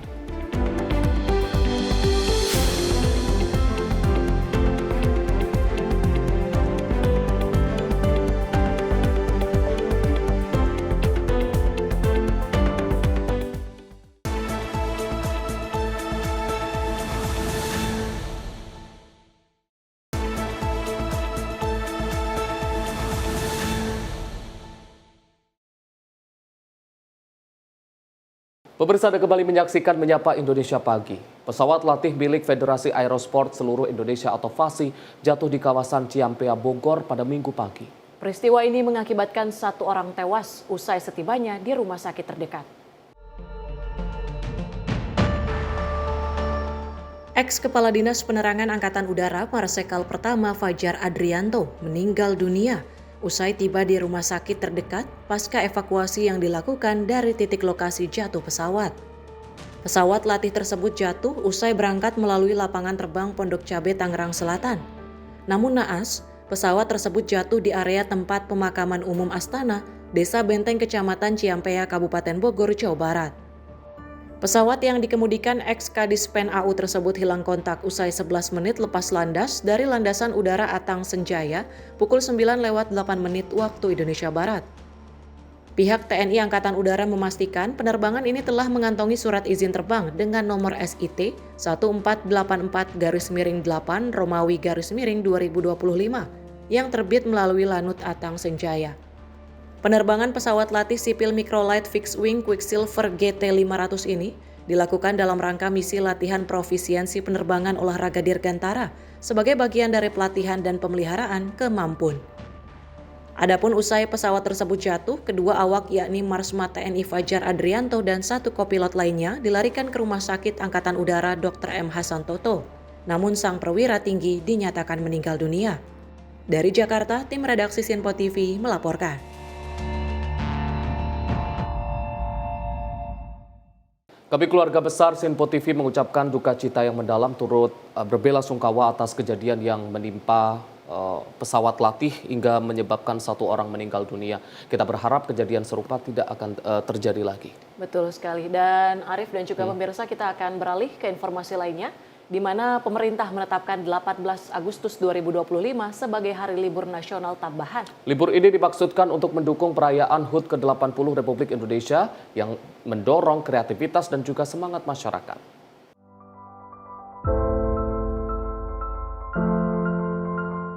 Pemerintah Indonesia resmi menetapkan tanggal 18 Agustus 2025 sebagai Hari Libur Nasional. Keputusan ini diumumkan oleh Wakil Menteri Sekretaris Negara Juri Ardiantoro di Kompleks Istana Kepresidenan Jakarta pada Jumat 1 Agustus 2025. Penetapan dilakukan karena 17 Agustus 2025, Hari Kemerdekaan RI, bertepatan dengan hari Minggu. Juri menjelaskan bahwa penetapan libur tambahan ini bertujuan agar masyarakat tetap bisa merayakan Hari Kemerdekaan secara meriah. Rekan-rekan media, ada 1 hadiah lagi. Ini banyak hadiah di bulan kemerdekaan. Pemerintah akan menjadikan 18 Agustus 2025 1 hari setelah upacara peringatan detik proklamasi, pesta rakyat, karnaval kemerdekaan, hari Senin tanggal 18 Agustus 2025 sebagai hari yang diliburkan. Hal ini memberi keleluasaan dan kesempatan bagi masyarakat untuk menggelar perlombaan dan kegiatan lain dalam menyemarakan peringatan HUT RI. Diharapkan perlombaan-perlombaan dihidupkan dan dikaitkan dengan semangat optimisme, membangun kebersamaan dan mendorong kreativitas untuk menjadi bangsa yang sejahtera dan maju. Jadi kami juga menghimbau di masyarakat dilakukan atau dihidupkan kembali perlombaan-perlombaan yang mendorong kreativitas. Dengan libur di hari Senin, diharapkan masyarakat punya lebih banyak waktu menggelar berbagai perlombaan dan kegiatan peringatan. Selain itu, perlombaan tersebut tidak hanya untuk hiburan, tapi juga untuk menumbuhkan kreativitas dan kebersamaan. Semua ini sejalan dengan semangat tema peringatan HUT RI ke-80, yaitu untuk membangun Indonesia maju. Tim redaksi Sinpo TV melaporkan.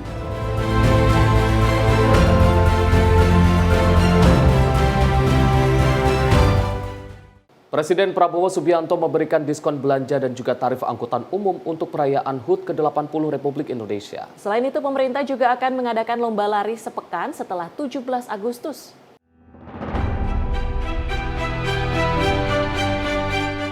Presiden Prabowo Subianto memberikan berbagai hadiah kepada masyarakat dalam rangka peringatan HUT ke-80 Republik Indonesia. Hadiah tersebut mencakup diskon belanja hingga tarif khusus angkutan umum. Wakil Menteri Sekretaris Negara Juri Ardiantoro menyampaikan hal ini di Kompleks Istana Kepresidenan pada Jumat 1 Agustus 2025. Ia menambahkan tarif angkutan umum di Jakarta akan dikenakan hanya Rp80 selama peringatan tersebut. Dalam memeriahkan bulan kemerdekaan juga akan ada program diskon belanja nasional hingga 80% yang diinisiasi oleh pelaku usaha retail modern dan pusat pembelanjaan. Jadi akan ada diskon nasional hingga 80% yang diinisiasi oleh pelaku usaha retail modern dan pusat pembelanjaan. Dan ini juga bentuk perhatian Bapak Presiden kepada masyarakat di hari kemerdekaan. Ada beberapa hadiah kemerdekaan. Pada tanggal 17 Agustus 2025, semua angkutan massal publik di Jakarta, baik Jaklingko, Transjakarta, LRT, MRT, dan KRL akan diberlakukan tarif hanya Rp80. Jadi mau menggunakan angkutan publik di Jakarta, apa saja tarifnya hanya Rp80. Kemudian perayaan kemerdekaan tidak hanya berhenti di tanggal 17 Agustus. Teman-teman, panitia akan menyelenggarakan Merdeka Run 8.0K, jadi 8.0K pada 24 Agustus di Jakarta. Angka 8.0 dipilih sesuai dengan perayaan 80 tahun kemerdekaan Indonesia. Selain itu, pemerintah juga akan memberikan liburan tambahan pada 18 Agustus, serta mengadakan lomba lari yang digelar sepekan setelah 17 Agustus sebagai bagian dari perayaan HUT RI ke-80. Tim redaksi Sinpo TV melaporkan. Pemerintah akan menggelar upacara HUT ke-80 RI di Monas pada 17 Agustus 2025 dan menyebar 8.000 undangan, mayoritas untuk masyarakat. Pendaftaran dibuka mulai 4 Agustus 2025 melalui aplikasi Pandang Istana. Pemerintah akan menggelar upacara peringatan Hari Ulang Tahun ke-80 Republik Indonesia pada 17 Agustus 2025. Acara akan dipusatkan di kawasan Monumen Nasional Jakarta dan terbuka bagi masyarakat untuk turut serta secara langsung. Wakil Menteri Sekretaris Negara Juri Ardiantoro menyampaikan bahwa sebanyak 8.000 undangan disebar dengan porsi lebih besar diberikan kepada masyarakat dibandingkan pejabat negara. Langkah ini bertujuan memberikan kesempatan lebih luas bagi publik. Namun karena jumlahnya terbatas, masyarakat diminta segera mendaftar melalui aplikasi Pandang Istana yang dibuka mulai Senin 4 Agustus 2025. Undangan yang akan kami sebar, sebagian besar kami alokasikan menurut arahan Bapak Presiden untuk masyarakat umum. Jadi dari 8.000 undangan atau 8.000 peserta upacara, 80%-nya adalah masyarakat umum. Kita akan mengurangi jumlah pejabat-pejabat dan menambah alokasi untuk masyarakat umum. 80% dialokasikan untuk masyarakat umum. Disinilah menunjukkan bahwa peringatan HUT ke-80 RI benar-benar bersifat inklusif. Oleh karena itu kami ingin menyampaikan kepada masyarakat yang ingin menghadiri acara detik-detik proklamasi di Istana dapat melakukan pendaftaran online melalui aplikasi Pandang Istana yang akan dibuka pada tanggal 4 Agustus 2025. Rangkaian kemeriahan dan kegembiraan upacara akan ditampilkan juga pagelaran kesenian yang menampilkan berbagai kesenian dan budaya Indonesia yang menggambarkan Bhinneka Tunggal Ika di halaman Istana Merdeka. Sementara di halaman tengah Istana Kepresidenan akan diselenggarakan pesta rakyat setelah upacara di pagi hari. Jadi setelah upacara di pagi hari akan dilaksanakan pesta rakyat di mana Bapak Presiden menyiapkan berbagai aneka hidangan makanan dan minuman yang diperuntukkan bagi masyarakat peserta upacara. Penyiapan hidangan juga melibatkan pedagang kaki lima yang sehari-hari berjualan di sekitar istana, sekitar Monas dan sekitarnya. Pesta rakyat ini adalah yang pertama kalinya diselenggarakan dalam perayaan HUT RI di Istana Presiden. Jadi kepada masyarakat umum kami ingin menghimbau jika berminat menjadi peserta upacara detik-detik proklamasi ke-80, nanti siap-siap untuk war undangan HUT ke-80 RI mulai tanggal 4 Agustus 2025. Bagi warga yang tidak mendapat undangan, pemerintah menyiapkan alternatif berupa pesta rakyat di halaman Istana Kepresidenan serta karnaval yang berlangsung hingga malam hari. Juri memastikan seluruh rangkaian acara tetap meriah dan dapat dinikmati secara inklusif. Tim redaksi Simpo TV melaporkan. Satgas Pangan Polri mengungkap peredaran beras oplosan dari 5 perusahaan yang tidak memenuhi standar mutu. Sebanyak 132 ton lebih beras premium ditahan dan juga disita. Para pelaku diancam pidana berlapis termasuk tindak pidana pencucian uang dengan sanksi maksimal 20 tahun penjara. Kasatgas Pangan Polri Helvi Hasegaf menyampaikan hasil penyidikan kasus peredaran beras premium yang tidak sesuai dengan Standar Mutu Nasional Indonesia atau SNI. Dari hasil penyidikan telah diungkap 5 perusahaan yang diduga terlibat praktek pengoplosan beras, yaitu PT FS, PT PIM, PT SR, dan Toko SJ. Sebagian merupakan produk upgrading atau produksi ulang dari beras mutu rendah yang dipasarkan dengan label premium. Setelah dilakukan uji lab oleh Kementan RI, pada beras-beras tersebut menunjukkan kandungan beras tidak memenuhi SNI beras premium nomor 6128 tahun 2020. Penyidik juga menemukan dokumen instruksi kerja yang membuktikan ada penurunan mutu beras dalam proses produksi, distribusi, hingga level konsumen. Tak hanya itu, melainkan ditemukan juga instruksi untuk memperbaiki citra mutu dengan menurunkan kandungan beras patahan dari 15% menjadi 12% setelah investigasi publik oleh Menteri Pertanian. Modus yang digunakan adalah memproduksi dan menjual beras premium tidak sesuai dengan mutu SNI yang diatur Permentan nomor 31 tahun 2017 dan Peraturan Badan Pangan Nasional nomor 2 tahun 2023. Total barang bukti yang disita sebanyak 132,65 ton beras, terdiri dari 127,3 ton kemasan 5 kg dan 5,35 ton kemasan 2,5 kg. Penyidik juga menyita dokumen legalitas, izin edar, sertifikat merek, hingga dokumen pengendalian produk. Hal tersebut terjerat dalam Undang-Undang Perlindungan Konsumen Nomor 8 Tahun 1999, Pasal 62, 8 Ayat 1 huruf A dan F, juga Undang-Undang TPPU Nomor 8 Tahun 2010, Pasal 3, 4, dan 5. Ancaman hukumannya maksimal 5 tahun penjara dan denda 2 miliar untuk Undang-Undang Konsumen, serta 20 tahun penjara dan denda 10 miliar untuk TPPU. Penyidik akan melakukan pemanggilan terhadap ketiga tersangka, penyitaan mesin produksi beras, pemeriksaan alih koperasi, serta meminta analisis transaksi keuangan PT FS kepada PPATK. Penyidik juga mempercepat penanganan kasus serupa pada PT PIM, PT SR, dan Toko SJ.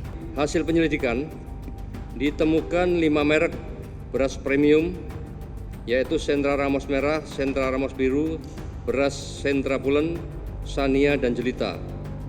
Dari 3 produsen yang tidak sesuai dengan standar mutu pada label kemasan, hasil penyidikan di atas, penyidik telah melakukan gelar perkara dan menemukan 2 alat bukti untuk meningkatkan status 3 orang karyawan PT FS menjadi tersangka, yaitu 1. Saudara KG selaku Direktur Utama PT FS. Yang kedua, Saudara RL selaku Direktur Operasional PT FS.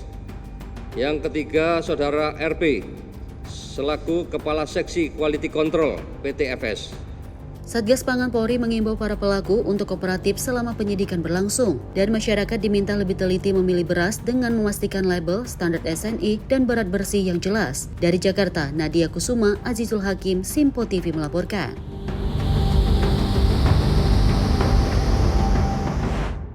Pemirsa, 3 wanita paruh-baya diduga sebagai pelaku penculikan anak berusia 8 tahun ditangkap tim gabungan Polda Sumatera Utara Kamis malam. Para pelaku ditangkap dari sejumlah lokasi berbeda di Medan, Marelan, dan juga Medan Labuhan.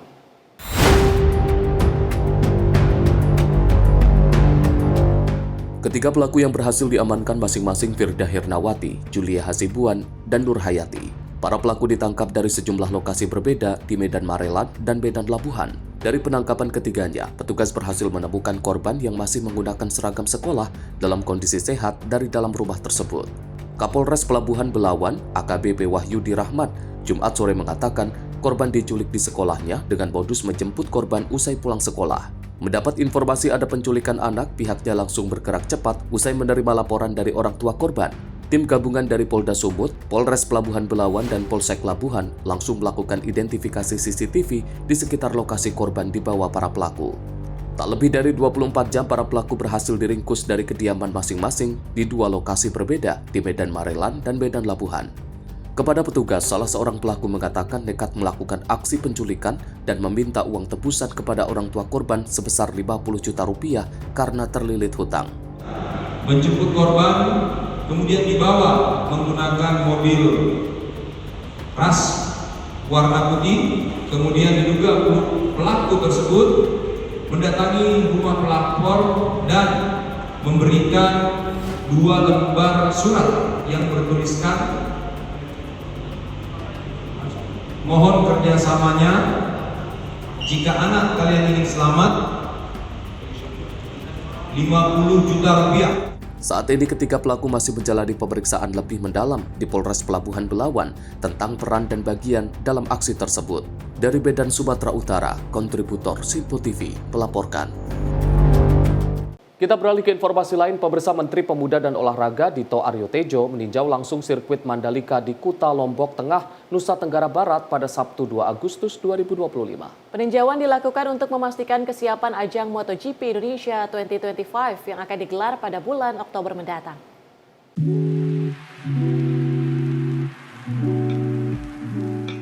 Peninjauan dimulai di area pedok sirkuit. Menpora tampak serius mengecek sejumlah fasilitas di sana guna memastikan ajang balapan motor kelas dunia itu bisa berlangsung aman dan lancar. Menpora juga menjelajahi langsung sirkuit balapan dengan mengendarai mobil bersama pembalap GT3 World Challenge Asia Setiawan Santoso. Selanjutnya Menpora mengecek proses renovasi ruangan di Royal Box. Dirinya berharap pelaksanaan MotoGP berjalan lancar dan sukses, serta masyarakat bisa menikmati aksi para pembalap kelas dunia. MotoGP lovers, jangan lupa saksikan dan hadir langsung di Indonesia GP di sirkuit Mandalika tanggal 3 sampai 5 Oktober 2025. Sementara itu, Direktur Komersial dan Marketing ITDC, Febriana Medita, menyambut baik kunjungan Menpora di sirkuit Mandalika. Pihaknya berharap dapat bersinergi dengan pemerintah pusat dan daerah demi menyukseskan perhelatan akbar tersebut. Sementara Presiden Direktur Mandalika Grand Prix Association, Priyandi Satria menegaskan, kegiatan pengecekan kesiapan sirkuit dilakukan secara berkala dan memastikan lintasan siap digunakan. Tim redaksi Simpo TV melaporkan. Wapres dan Menaker cek penyaluran BSU di Padang. Informasi selengkapnya usai jeda. Tetaplah bersama kami di Menyapa Indonesia Pagi.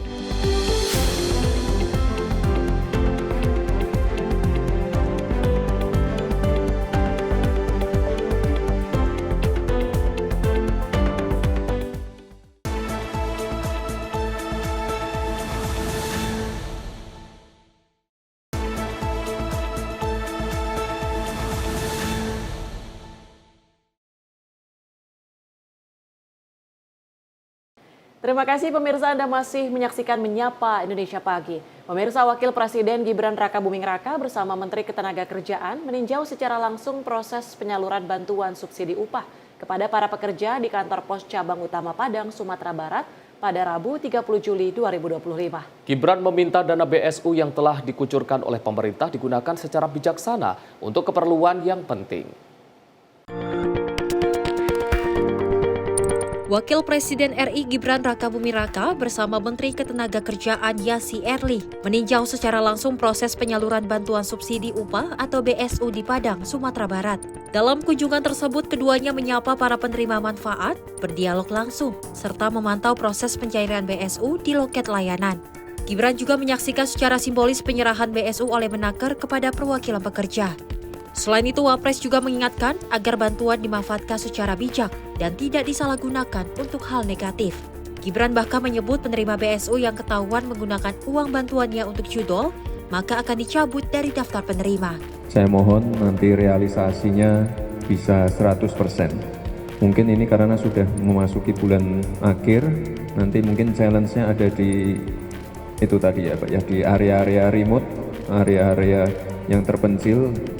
Itu nanti perlu kerjasama dari Pemda. Jadi Pak Gubernur, Pak Wali, mohon nanti warga penerima BSU yang di area remote ini nanti bisa jemput bola atau apapun itu, yang penting bantuannya tersalurkan. Dan ya karena ini adalah program dari Pak Presiden, perintah dari Pak Presiden, realisasinya harus 100%. Dan saya mohon bagi para penerima yang pertama kali menerima atau sudah kedua kalinya, mohon, tapi saya yakin di sini tidak ada yang memakai bantuan BSU ini untuk judol.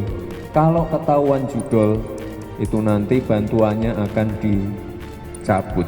Jadi sekali lagi Bapak Ibu, jangan dipakai untuk judol. Bapak-bapak juga saya pesan, begitu menerima, jangan langsung ke warung beli rokok. Prioritaskan kebutuhan-kebutuhan yang utama dulu. Membeli sembako, kebutuhan anak-anaknya, karena ini kan tahun ajaran baru.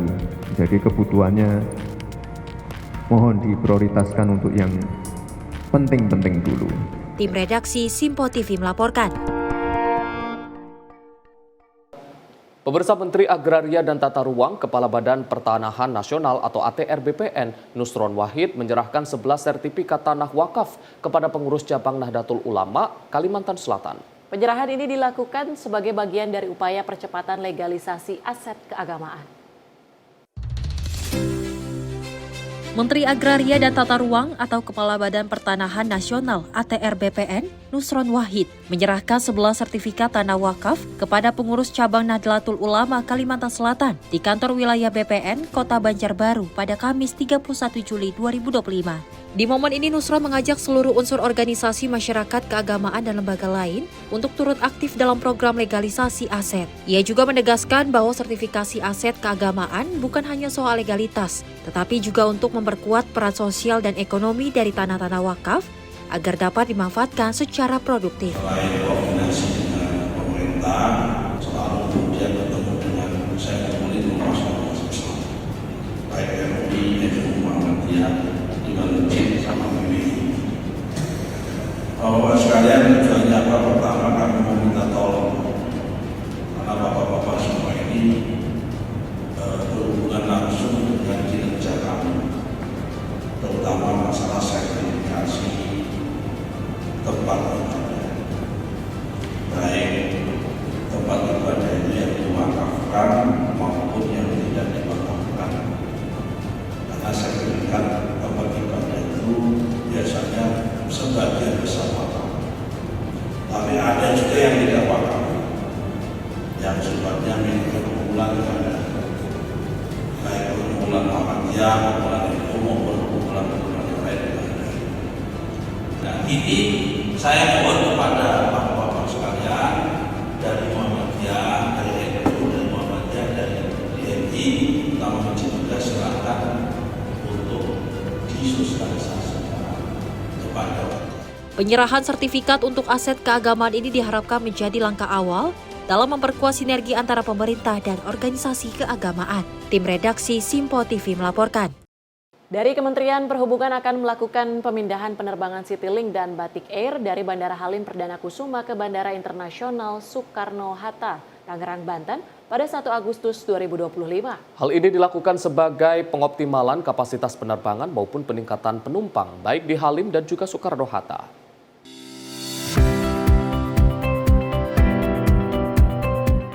Mulai 1 Agustus 2025, Kementerian Perhubungan melakukan pemindahan penerbangan Citylink dan Batik Air dari Bandara Halim Perdana Kusuma ke Bandara Internasional Soekarno-Hatta, Tangerang, Banten. Adapun peralihan dari 2 maskapai nasional ini, nantinya terdapat sebanyak 24 penerbangan atau 50% dari Bandara Halim Perdana Kusuma ke Bandara Internasional Soekarno-Hatta.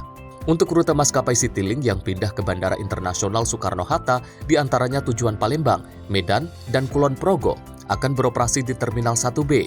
Sementara untuk maskapai Batik Air, rute yang dipindah ke Bandara Internasional Soekarno-Hatta, diantaranya Yogyakarta, Solo, Balikpapan, dan Surabaya, akan beroperasi di Terminal 2D.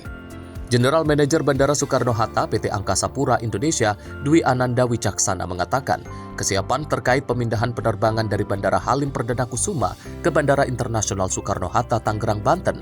Dalam hal ini pihaknya sudah melakukan koordinasi dengan para stakeholder, baik dari segi aspek fasilitas penunjang seperti petugas pelayanan maupun dari pengelola terminal bagi kedua maskapai tersebut. Jadi kalau persiapan dapat dinyatakan kami sangat siap, karena kalau ingat dulu Halim pernah ditutup total, flightnya dipindah semua ke Soekarno-Hatta, bisa berlangsung dengan baik. Dan ini kami sudah melakukan beberapa rapat, flightnya sudah diselect ya yang mana saja, dan tanggal 1 nanti pasti sudah sangat siap sekali untuk melayani rute Halim yang pindah ke Bandara Soekarno-Hatta. 50%-nya saja sih dari yang ada di Halim. Namun demikian kan tentunya airlines juga akan select ya, nggak mungkin dia dengan rute yang sama ditambah pesawatnya gitu. Jadi pasti nanti ada penyesuaian. Dirinya juga menambahkan pihak maskapai telah melakukan sosialisasi kepada para pengguna jasa terkait pemindahan penerbangan dari Bandara Halim Perdana Kusuma ke Bandara Internasional Soekarno-Hatta, baik di media sosial, email, maupun media platform penjualan tiket pesawat. Hal ini dilakukan agar para pengguna jasa penerbangan terinformasi dengan baik. Tim kontributor Sinpo TV melaporkan. Sementara itu, Menteri Pendidikan Dasar dan Menengah Abdul Mukti menegaskan penerapan pendekatan pembelajaran mendalam akan dimulai pada tahun ini. Pendekatan ini diharapkan mampu menumbuhkan nilai Pancasila dan menjadi solusi atas masalah capaian pembelajaran rendah dan krisis nilai dalam dunia pendidikan. Mengusung tema pembentukan karakter anak bangsa melalui optimalisasi pelaksanaan pendidikan Pancasila dan pendidikan agama di lingkungan Satuan Pendidikan RAMIMTS-MAMAK. Rima Agristina, Wakil Kepala BPIP menyatakan bahwa pendekatan ini dinilai lebih menarik bagi anak-anak karena mereka dapat menghidupkan nilai-nilai Pancasila dalam aktivitas sehari-hari. Seperti yang diungkapkan oleh Kepala BPIP melalui buku tersebut, sebesar 30% berisi kognitif dan 70% berupa praktik sebagai upaya memperkuat pemahaman secara mendalam. Rima Agristina juga menegaskan bahwa pembelajaran bahasa Inggris dapat diintegrasikan dengan nilai-nilai Pancasila karena pendidikan Pancasila merupakan fondasi etika bagi seluruh proses pembelajaran di sekolah. Hari ini BPIP bekerja sama dengan Kemendikbudrismen dan juga Kementerian Agama melaksanakan penguatan untuk penerapan pendidikan Pancasila dan juga penggunaan buku teks utama pendidikan Pancasila. Tadi sebagaimana disampaikan oleh Pak Mendikbudrismen bahwa pendekatannya dengan pembelajaran mendalam, tadi sesuai apa yang disampaikan Pak Kepala, dengan buku tersebut memiliki 30% kognitif, kemudian 70% praktek dalam upaya juga untuk mendukung tadi pemahaman secara mendalam. Jadi pembelajaran mendalamnya dapat karena anak-anak mengalami prosesnya dengan cara praktek tadi. Kemudian juga dari Kementerian Agama ada pendekatan kan pembelajaran dengan cinta. Nah tentu saja menyenangkan bagi anak-anak karena mereka bisa mengaktualisasikan Pancasila ini dalam kehidupan sehari-hari. Seperti itu. Tadi BPIP mengusulkan agar dimasukkan ke salah satu ujian atau TKA gitu ya. Nilai-nilai Pancasila ini dari BPIP sendiri melihat Pancasila di anak-anak ini seperti apa? Iya, jadi tadi disampaikan Bapak Kepala bahwa pertanyaan-pertanyaan terkait Pancasila ini tidak hanya di mata pendidikan Pancasila. Jadi pembelajaran bahasa pun pertanyaannya bisa berkaitan dengan Pancasila. Belajar bahasa Inggris pun itu pertanyaannya bisa terkait dengan Pancasila. Karena memang mata pelajaran Pancasila adalah etika dari pembelajaran keseluruhan ilmu pengetahuan yang kita laksanakan di dalam pembelajaran di sekolah. Seperti itu. Urgensinya apa untuk anak-anak ini? Apakah anak-anak ini sudah mulai melupakan Pancasila? Iya, jadi kan karena memang kita sudah berkonsensus sebagai bangsa Indonesia, Pancasila sebagai dasar negara, pandangan hidup kita juga, sehingga kita membangun karakter anak-anak ini kan melalui nilai-nilai Pancasila. Sehingga penting sekali penerapan pendidikan Pancasila ini sejak dini, bahkan dari sejak dari pendidikan PAUD. Nah, ini kita harapkan bisa terus dikuatkan dan sekolah-sekolah menerapkan mata pendidikan Pancasila dan juga dengan menggunakan buku teks utama pendidikan Pancasila yang sudah dibuat bersama BPIP juga dengan Kemendikbudrismen. Dari Jakarta, Nadia Kusuma, Rona Bayu, Sinpo TV melaporkan.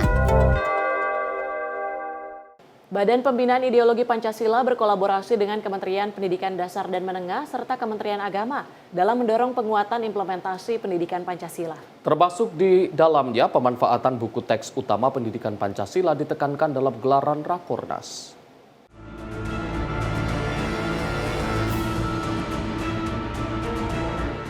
Petugas imigrasi kelas 1 non-TPI Serang, Banten berhasil mengamankan 2 orang warga negara asing berinisial AM dan AF asal Iran yang diduga melakukan tindakan pencurian di sebuah konter e-tol di kota Serang. Aksi pencurian tersebut terungkap berkat pemantauan media sosial oleh petugas. Dalam video yang beredar, kedua pelaku terekam sedang membeli tongkat e-tol di sebuah konter pada 18 Juli 2025. Setelah membayar 100.000 dan menerima kembalian 95.000, keduanya berpura-pura komplain dan masuk ke dalam konter untuk melakukan klarifikasi. Saat korban lengah, salah satu pelaku membuka berangkas dan mengambil uang sebesar 4 juta rupiah. Aksi ini dilakukan secara cepat dan terorganisir. Setelah melakukan penyelidikan, keduanya berhasil dibekuk saat mencoba mengajukan perpanjangan izin tinggal di kantor imigrasi Jakarta Timur. Berdasarkan data keimigrasian, AM dan AF masuk ke Indonesia melalui Bandara Internasional Ngurah Rai Bali pada akhir Mei menggunakan visa kunjungan wisata. Mereka dicatat memesan hotel di Bali, namun tidak pernah melakukan check-in. Petugas menyimpulkan bahwa kunjungan keduanya ke Indonesia memang sudah dirancang untuk melakukan tindakan kejahatan. Hasil dari ini kita menemukan di media sosial, kita juga punya tim untuk mengecek media sosial masyarakat. Ditemukanlah ada warga negara asing yang melakukan penipuan di wilayah Serang. Tim dari kantor imigrasi Serang juga mengecek langsung ke lapangan pada hari itu juga, pada tanggal 18 Juli tahun 2025 ini. Modus awal sih yang bersangkutan membeli membeli tongkat e-tol.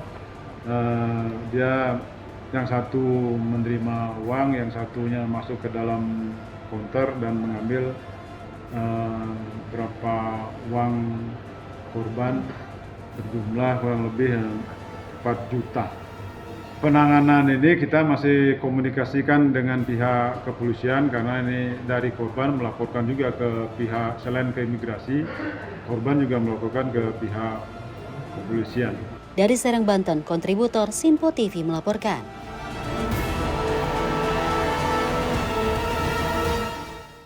Pemirsa, akibat konsleting listrik sebanyak 5 unit rumah di Desa Bendungan, Kecamatan Ciawi, Kabupaten Bogor, Kamis malam ludes terbakar. Sulitnya akses jalan menuju lokasi dan sulitnya memperoleh sumber air tidak menjadi kendala petugas damkar untuk menjinakkan si jago merah. Beruntung tidak ada korban jiwa dalam peristiwa ini. Inilah video rekaman milik warga terjadinya kebakaran hebat yang menghanguskan 5 unit rumah warga di Desa Bendungan, Kecamatan Ciawi, Kabupaten Bogor, Jawa Barat pada Kamis malam. Diduga sumber api akibat korsleting listrik di lantai 2 salah satu rumah warga. Banyaknya material mudah terbakar dan padatnya rumah warga yang berdampingan membuat api dengan cepat membakar bangunan di sekitarnya. Terus pas lihat ke atas, ada asap hitam. Terus saya lari ke dapur, kan ada ibu saya di sana, kirain masak apa gitu ya. Pas saya lihat ke lantai 2, api udah gede. Udah dari situ saya panik, minta turun. Soalnya korsleting listrik di atas. Masalahnya ini kilometer meter. Ini kalau rumah sih 1, 2, 3 ya, 4 sama sini. Cuman kakak cuma ada 6 kakak. Kalau kak nggak ada, alhamdulillah. Nah, dia selamat semua. Cuman ini doang ya, rumah doang. Kayaknya ngungsi ke rumah saudara paling. Mudah-mudahan dari pemerintah ya bisa jauh sini besok mungkin ya. Ada bantuan lah gitu ya, supaya saya bisa tidur enak lagi kayak dulu gitu ya. Kronologisnya kami di sektor menerima telepon bahwasannya ada kebakaran di wilayah Lebak Udang, daerah Ciawi. Di sana ternyata ada beberapa rumah sekitar kurang lebih 5-6 unit rumah yang dia terbakar, ada terbakar dan api kami duga itu bisa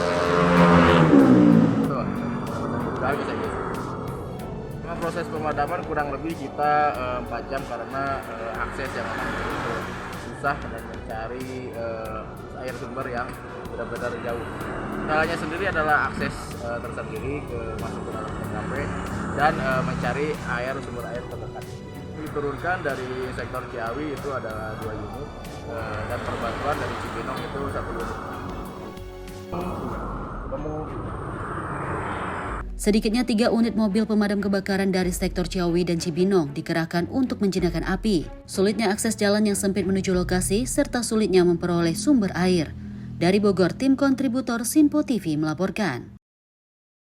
Seorang sopir truk yang sedang berhenti di bahu jalan di ruas Jalan Sediatmo, Jakarta Utara ini panik saat didatangi oleh petugas kepolisian patroli jalan raya dari Polda Metro Jaya. Dikira akan dikenakan sanksi tilang, petugas justru memberikan segelas kopi hangat kepada sang sopir yang mengaku mengantuk sehingga terpaksa berhenti untuk beristirahat sejenak. Sebuah video viral di jagat maya ini memperlihatkan kejadian lucu saat petugas kepolisian patroli jalan raya dari Ditlantas Polda Metro Jaya tiba-tiba menghampiri sebuah truk yang pada saat itu sedang berhenti di bahu jalan, ruas tol Sediatmo, arah Bandara Soekarno-Hatta, Jakarta Utara. Dalam video ini direkam oleh sopir truk yang terlihat panik saat kedua petugas kepolisian menghampirinya. Karena takut akan dikenakan sanksi tilang lantaran berhenti di bahu jalan, sopir truk pun terlihat hendak menghidupkan kendaraannya dan akan hendak pergi untuk menghindari sanksi dari petugas patroli jalan raya. Namun kedua petugas polisi ini menghadang dan meminta sopir truk untuk turun dari kendaraannya. Dalam video juga terdengar bahwa alasan mereka berhenti di bahu jalan karena kondisi sopir yang sudah lelah dan mengantuk. Alih-alih tidak memberikan sanksi tilang, petugas justru membuatkan dan memberikan segelas kopi hangat untuk sopir dan kernet truk tersebut. Petugas juga mengeluarkan sebuah termos air panas dari dalam mobil dinas mereka, serta makanan ringan untuk diberikan kepada sopir dan kernet truk. Video ini pun mendapat komentar positif dari masyarakat sosial media atas tindakan petugas patroli jalan raya. Sediatmo arah ke bandara, 2 petugas kami yaitu AKP Windarto dan Ibda Sinsin melakukan himbauan humanis kepada pengemudi kendaraan truk yang saat itu sangat terlelap dan berhenti di pinggir jalan tol, yang kemudian disampaikan himbauan secara humanis untuk melanjutkan perjalanan. Namun petugas kami juga memberikan sekedar kopi untuk dinikmati bersama agar supaya pengemudi tersebut hilang rasa kantuknya dan dapat berjalan kembali ke tujuan. Setelah diberikan kopi hangat oleh petugas, sopir juga diminta untuk melanjutkan perjalanan dan mencari tempat istirahat yang lebih aman dan tidak membahayakan pengguna jalan lain. Tim kontributor Sinpo TV melaporkan. Pemirsa, informasi tadi sekaligus menutup Menyapa Indonesia Pagi edisi kali ini. Saya Arif Rifai. Dan saya Tiara Dianti, mewakili seluruh kerabat kerja yang bertugas pamit undur diri. Terima kasih dan sampai jumpa.